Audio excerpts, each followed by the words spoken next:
In this video, I'm going to talk about how much I made on Fiverr in 2024, compare it to 2023 and 2025, and then work out what I did differently and how it has grown. You may see this as a little bit different to how you have been seeing me lately. That's because we are on the other side of the camera. Behind me is the studio. And over here is, well, my editing suite. I've only just got my second monitor hooked up today. It's actually really nice to have because I can be editing on this screen while dragging and dropping, looking up assets and stuff on the second screen.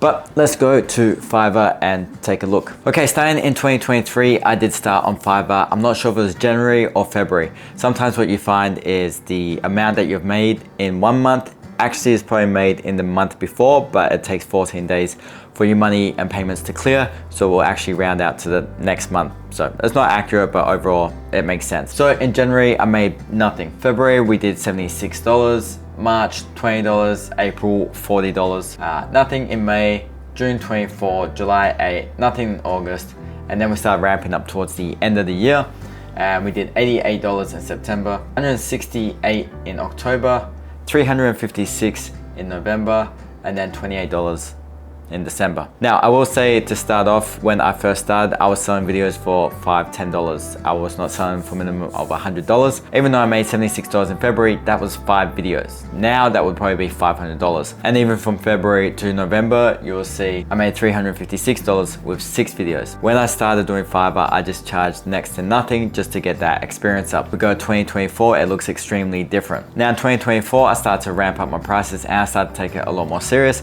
I started learning a lot more things and I was better at actually selling myself as well. So compared to 2023, we only completed 22 orders. In 2024, I actually completed 79 orders. And quick rundown, it looked like this. January, $888. So January, $888.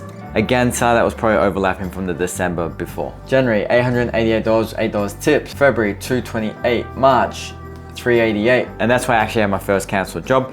I ended up canceling on someone because they started the communication, and then when we started getting into it, they kept putting it off. I had to actually extend the contract 3 times, and then in the end, I realized it was just better to cancel it, move on, take the loss. April, $740. May, $700. June, $252. July, $492. August, $556 and tips of $36. September, $604. October, $612 in sales, $12 tips.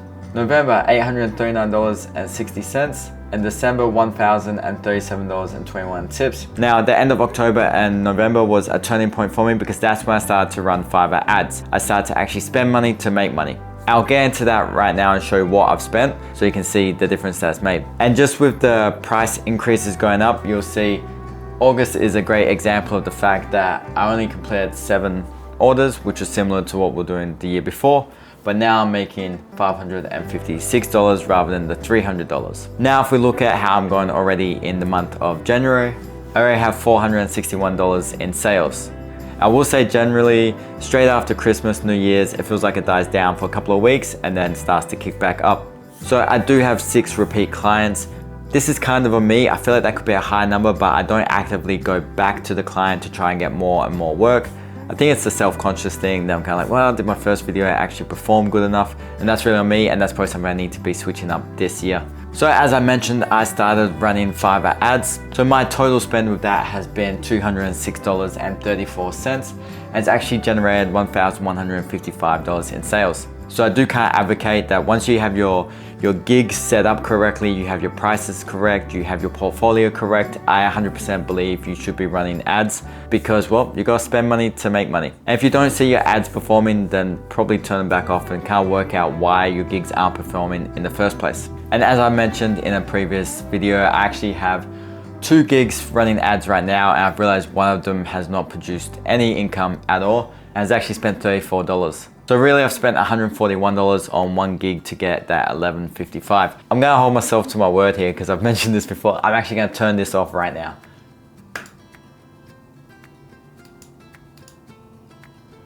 Okay, so I've just got 1 gig now running on ads. I do still get jobs off of this one quite often. It does rank pretty well, and I think because I have the portfolio, I have good ratings, it's been the one that I've had the longest, so it's been operating for 3 years. I think it does really well organically anyway, so it probably doesn't need the ads. So what am I going to do to move forward? I'm gonna continue running these ads. I'm gonna redo some of my gigs. Some of them aren't performing, so it's time to revamp them, maybe put in some new videos. And I'm gonna create some new gigs. I'm gonna offer some new services because now I'm seeing these numbers of $1,000 a month. I wanna do the exact same thing I did from 23 to 24 and 10x my income. So if I can now 10x it, it will bring me up to $80,000. And to do that, I really need to dig deep, and it's all on me. If you wanna learn more about Fiverr or making content for your social media, do give me a follow. In next week's video, I wanna create a mission statement for myself. I've never done that for any of the businesses I've ever owned. I feel like if I create a mission statement for this channel and outline who I wanna help, why I wanna help them, and what I wanna help them with, then it's gonna help me succeed more. So hit that subscribe button. Comment below if you're on Fiverr, if you've been seeing changes over the years with your income, and well, I'll see you in the next one.